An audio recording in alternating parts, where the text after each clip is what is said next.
It's a policy of mine to avoid situations that I think will eventually leave me in a depressive state. I'm not psychic, so I can't always foresee how something will go before it does.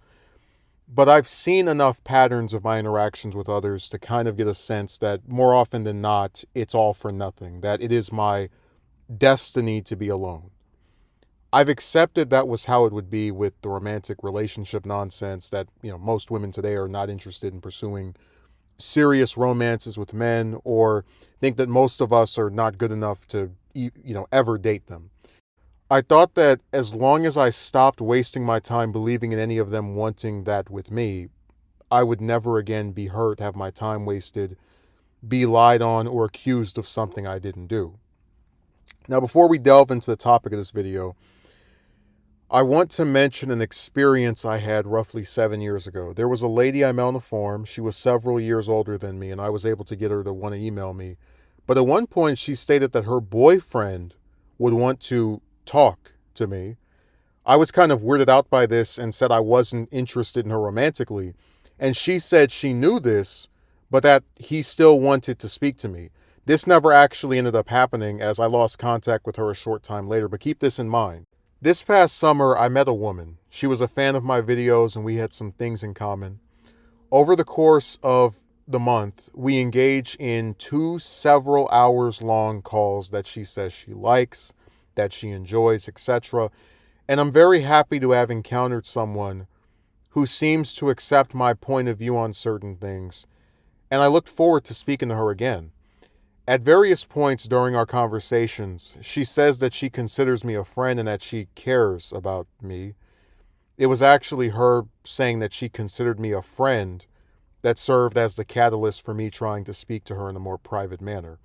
So a short time after this, she begins to ignore me. It's weird, but I kind of let it slide for about a week before I point blank ask her why she's doing this. She reveals the reason, and it's one of the most insane things I've ever heard, saying that she was doing this because her ex was harassing her. Now, during this call, she asked me if I even like her, which is a stupid question, as you would think the person who's ignoring the other person would be the one who doesn't like them. Literal projection. But by the end of the call, she promises that she's going to stop ignoring me and that things will return to how they were before. And after the call was over, she continued ignoring me as she had done before. So during August, September, and most of October, I don't attempt to reach out to her at all. Why bother? She's already ignored me once, and now it appears she's doing it again, except this time indefinitely. And I kept fighting back the urge to make a video on her, which wasn't that hard because I was having so many offline things happening at the time that I kind of checked out of paying much attention to her. As October neared its final weeks, I made a comment on her channel and she responded in a positive way. I asked her if we could speak and she wrote that she wanted to, but had stopped using Instagarbage, so we would need another platform to talk. About a week passes and I hear nothing from her. When she finally resurfaced on Halloween, she told me that she had been busy and would be busy during that day, but we would be able to speak after that, as she put it, anytime I wanted. We had a brief exchange on Discord where she said that her issues with her ex were now resolved, and it seemed like things were finally going back to a place that was wanted on my end. Good things come to those who wait, and I had waited. So for the entire date of November 1st, the following day, I cleared up all the things I would normally do so that if/when she became available, I would be able to speak to her. And for that entire day, as I checked my phone and my computer, I can say that she did not reach out to me at all. In the days that followed, she said nothing, and my blood began to boil because it's like it wasn't enough to have ignored me for 2 months, but you have to also tease me with the idea that you're done doing that and we can finally speak again like human beings. After about a week of her just not responding and me noticing her online a few times, I sent her a message flatly asking, "Why do you keep doing this to me?" Her response was to unfriend me.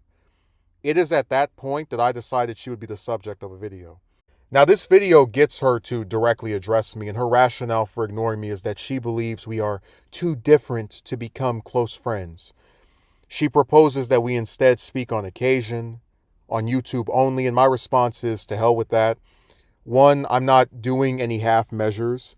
And two, my interest in speaking to her really waned after she unfriended me for asking a pretty tame question. So after she gets mentioned publicly, I notice a day or so later that she has sent me a friend request. At first, I was so surprised, I actually declined thinking it was one I had sent, but then I sent one to her instead and she accepted it.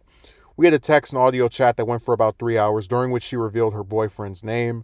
In our voice call, she apologized profusely. It's so rare to see a woman, especially of the online variety, actually be accountable for what she's done. In fact, of all the ones I've ever spoken to, this might be either the first or second one to directly admit they were wrong. But also during the call, she reveals the true reason she had stopped speaking to me. Her new boyfriend did not want her talking to other men, as he believed it was her possibly cheating on him. Then I asked her if he was better than her ex, who she had previously said was harassing her, and she confirmed her ex and current boyfriend were one and the same. As we continue speaking, the boyfriend wakes up and he notices she's online, which leads her to confirm she is speaking to me, and she leaves the call to calm him down, causing our dialogue to shift back to text. It is here that she informs me that he wants her to block me. I ask if she's going to do it, and she replies that he had told her it's either me or him. She then notes that she has known him for 2 years, and her last message read, "He's my boyfriend and I'm going to choose him. I'm sorry." Notice that she has enough self-awareness to not only have talked about how stupid her boyfriend was for thinking any man she spoke to online was pining for her and thus seeking to replace him, but also to explicitly state that she should give him an ultimatum on either accepting who she wants to talk to or losing her altogether. And yet she doesn't do this. She talks strong when she's on the phone with me, but during a half-hour dialogue with him, apparently shifts from wanting to stand up for herself and her right to talk to whoever she wants to then suddenly backtracking to sound scared over the possibility of him leaving her. And on the subject of this guy, I've actually felt as though I neglected mentioning the pitfalls that come with dating women. Like, it's harder than sneezing with your eyes open to get a date with most of them. But there's a whole can of worms that gets opened up if you end up in a supposed relationship with one of them. And one of those worms is the worry that she will cheat on you. It's one thing to think that your girlfriend might be cheating on you when she talks to some guy in real life who theoretically would live close enough for her to travel to and see. But when you're accusing her of cheating when she's talking to men online, who often are from other cities, states, and countries, and who have done nothing to indicate they even want to date her, it just comes off as cartoonishly paranoid. Like, you go from, "My girlfriend hasn't answered the phone in a week and I saw her talking to some guy for a long time at the store yesterday.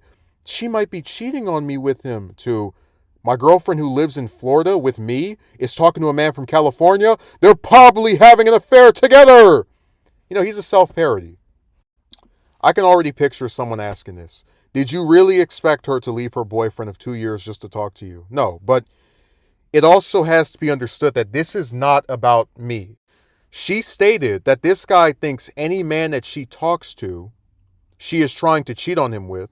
So whether it's someone over the computer like me, or the mailman, or the milkman, or the Domino's delivery driver, he thinks any man she talks to is trying to get with her.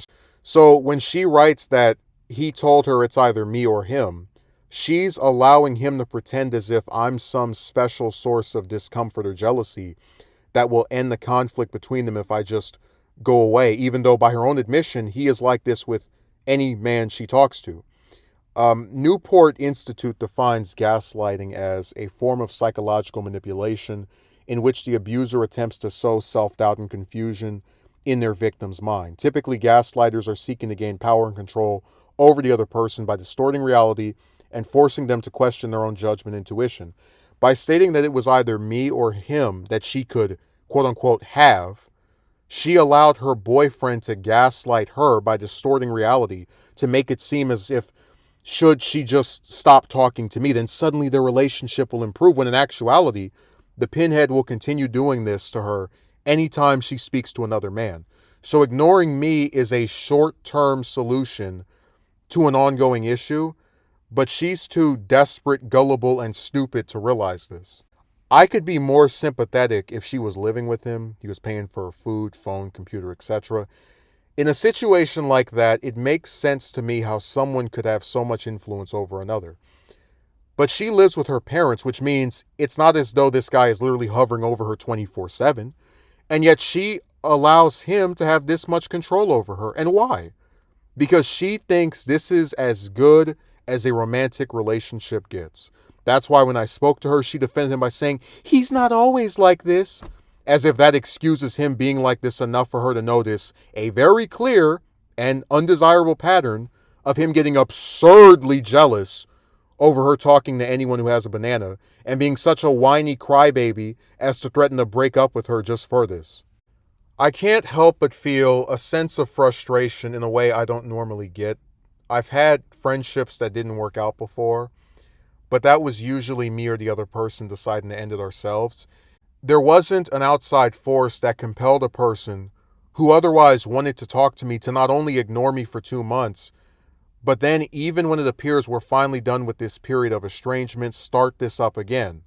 There are many on this website who have used terms like black pill to describe a feeling of hopelessness when it comes to getting a date, but I kind of feel that way about having non-working relationships with women in general, not because I'm on some crusade to still get a date, but because other people think I am. Like, what's the point of talking to a woman if she's going to phase you out when she gets a boyfriend, either because you were just filler, who she never intended on keeping in her life, or the man tells her to ignore you out of a paranoia that you're on a crusade to date her?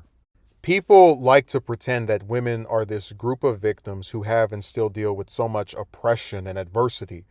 But I've never heard of a woman talking to a man, and then the man has to stop talking to her because due to her having a triangle, his girlfriend or wife or mistress has become convinced the woman is trying to steal him from her, regardless of whether she lives in another state or country or has even said anything romantic to him. No mainstream source will ever acknowledge this, but there is a stigma associated with being a male and talking to a woman of a similar age about anything. You are accused of wanting to date her even without making any inference as to wanting this with her. Look no further than Triple L, who during a discussion about the news sent me a warning message about how she wasn't looking for anything romantic. That almost made me stop talking to her, and she was surprised I was offended. Like, in the same conversation where she will claim there's nothing wrong with wanting to date a woman if you're a man, she'll also, out of the clear blue sky, send you a warning message about why you shouldn't even try. You don't have to warn someone against doing a thing that isn't bad. She said that being with someone can be as bad as not being with someone and that she loved him. If being with someone means that woman gets to tell me who I can and can't talk to, and if being in love means doing what she says, I'd rather have nothing to do with any woman. Honestly, I never wish for bad things to happen to the people that mistreat me online, but anything that happens to her as a result of that controlling romance is earned.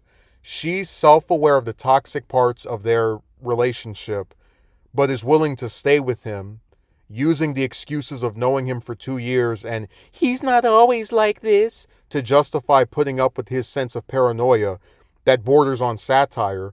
My only regret is that I spent time with her. I hate that one of the few times in recent times where I've been open to just being friends with a woman resulted in me being ignored for no reason, then her seemingly wanting to talk to me again, just to ignore me again, then reveal the true reason, and then double down on the same nonsense that tore us apart to begin with because she's too cowardly to either stand up for herself or leave the tumor that killed our dialogue.